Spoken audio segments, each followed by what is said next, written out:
I've been flying for almost 30 hours and the flight attendants won't stop crying. 30 hours ago, I hopped on a late-night flight from New York heading to Los Angeles. After boarding, I saw that I had an entire row to myself. Takeoff passed without incident, and soon I was stretched out for a nap across the row.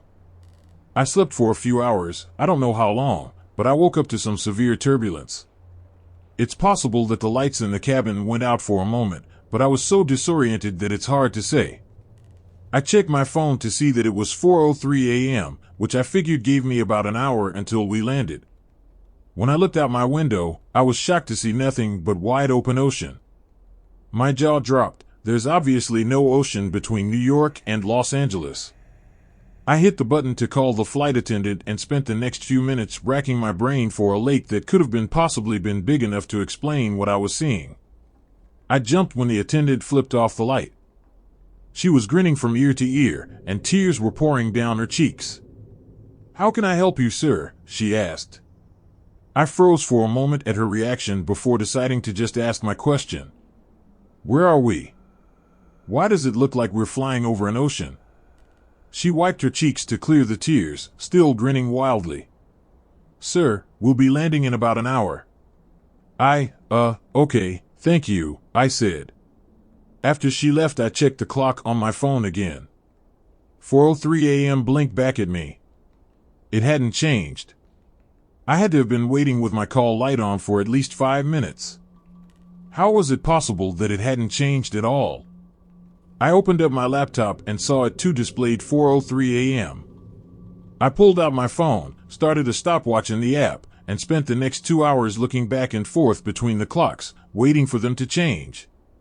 They never did. I tapped the shoulder of an older woman sitting in the row ahead of me. She looked back, an annoyed expression across her face. "Yes?" she asked. "Do you know how long until we land?" I asked. She narrowed her eyes. "That flight attendant said it would be about another hour." I shook my head in confusion. "That flight attendant? We talked almost 2 hours ago. We should have landed already." She stared at me as if I was crazy. I was going to continue trying to convince her, but I felt a hand on my shoulder. I spun to see a male flight attendant grinning down at me, tears pinging off his cheeks onto my shoulder. "Sir, I'm going to ask you to calm down, or I'll be calling the captain."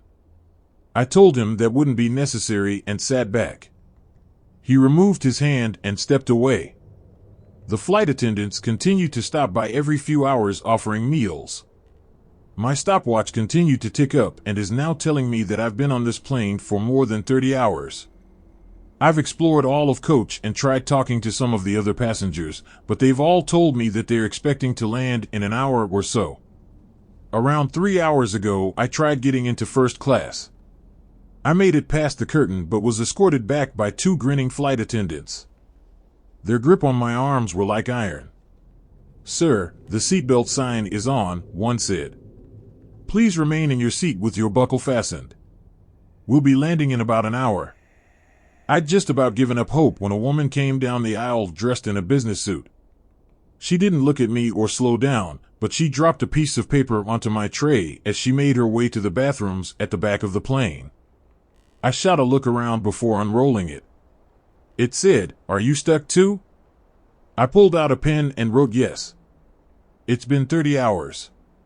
I folded the scrap of paper up and set it on the tray closest to the aisle. She left the bathroom and picked it up as she passed. It's been 20 minutes since then. I don't know why, but I don't think the flight attendants would like it if they knew we were talking. It doesn't matter. I have to do something. I'll update you all with whatever happens next.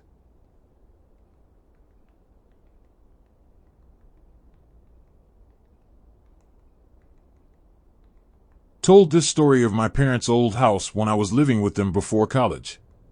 I live in a small cul-de-sac in the middle of nowhere. The next nearest neighborhood is over 4 miles away. One night a few years ago, we got over 1.5 feet of snow overnight. So far from main roads and on the weekend, I knew our roads will remain unplowed for quite some time. I went to my outback deck door to look at the snow-draped trees and the still heavily falling flurries and take some pictures when I noticed footprints leading to my door, then turning around and leaving. I looked and saw that they came from my neighbor's side and thought that one of their more delinquent kids played a joke as my sledding tube on the railing was popped. I decided I'd wait till later as it was early to call their parents. I went on Facebook, and after scrolling for a bit I noticed one of my neighbors closer to the entrance posted, "Did someone knock for me or something at my back door?" I immediately called her, talked, and told her I have an idea. I called the first house on the entrance and told him what was going on. He went and checked, and sure enough, they were there too. Everyone started calling everyone else. I called the family at the far end and they told me there was none there. Then I got a call from my next door neighbor. She called the woman that lives next to the end house. She said that there were footprints that led to her door, but none led away. We already called the police by this point, but now we called them back and said that it's an emergency now. They told us the roads are still all unplowed and they can't send a plow truck to clear the way as they are a privately owned company. The woman was losing it, so one of the husbands across the road from her texted her to say he was coming over to invite her over. He came and she left. We put up one guy's live feed motion recording hunting cameras facing all exits. Nothing came out. Around 7 p.m. a plow truck came as well as 3 cop cars. The couple she was staying with and her went to her house and stood in the doorway as the police searched. They found nothing. She begged them to keep looking, so they did. 2 of the cops went into the basement again. This time only one came up. He took her to the side room and we could hear hysterical crying. Me and a few of the other guys started towards the door when several police confronted us. They told us they found someone hiding under a cover opening in the stairwell that she didn't even know existed. A few minutes later, a scruffy man screaming and kicking came out in cuffs and was led away. In his little campout they found blankets she just cleaned and put away in the room next to hers. She stayed in other people's houses for a long time before going back. Even then she wouldn't stay alone. She sold the house the next summer. He turned out to be a thrill-seeking junkie who was on probation for assault against a family member. The cops told us that they feel like he didn't want to stay at his apartment after a fight with his roommate and drove off in his roommate's car from the county over and got stuck in our unplowed roads. And that is why you always make sure you lock your doors.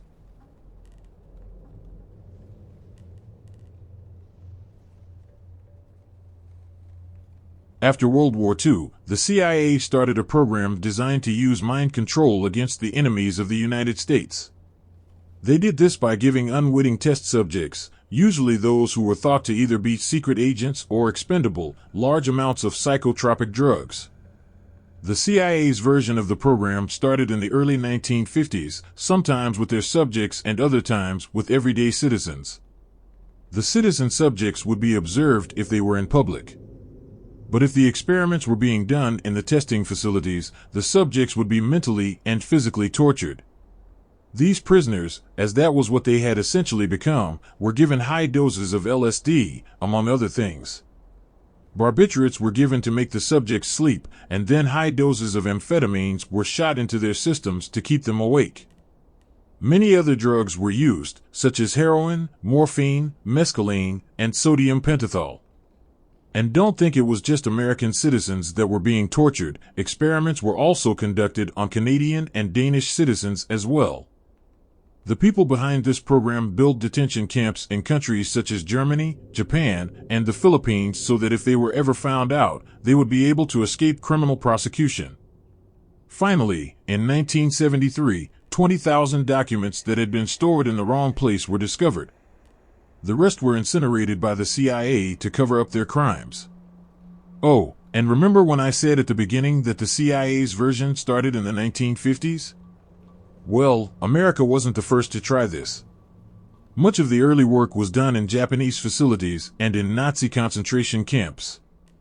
And our government thought it would be a good idea to keep their work going.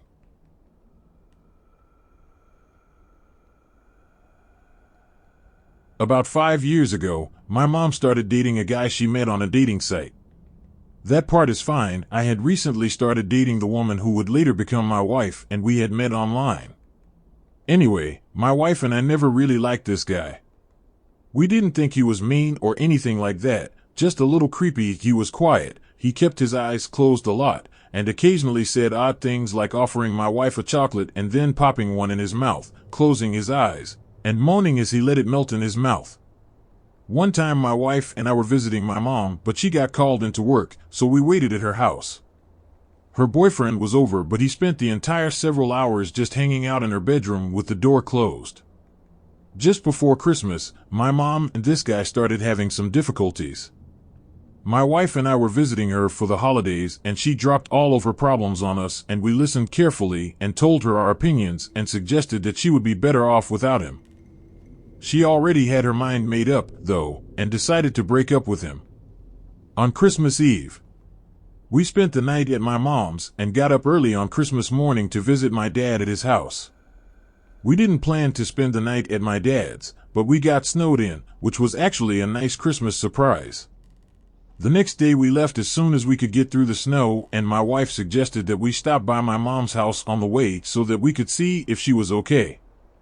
My wife just had a really bad feeling about my mom's now ex-boyfriend. My mom's car was in the driveway, but that doesn't mean much because she lives close enough to work that she often walks, and it hadn't snowed in her town. She also never locks her door, which drives me crazy, so we let ourselves in. That's when we see blood oozing out of the refrigerator's water dispenser. It had filled up the spill container and was leaking onto the floor and had made a puddle. My wife screamed and I freaked out.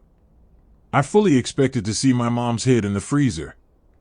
I nervously opened the freezer to find a bag of frozen cherries that had been opened, crammed into the freezer so that it fell onto the ice dispenser and melted. Thought my mom was decapitated by her creepy ex-boyfriend.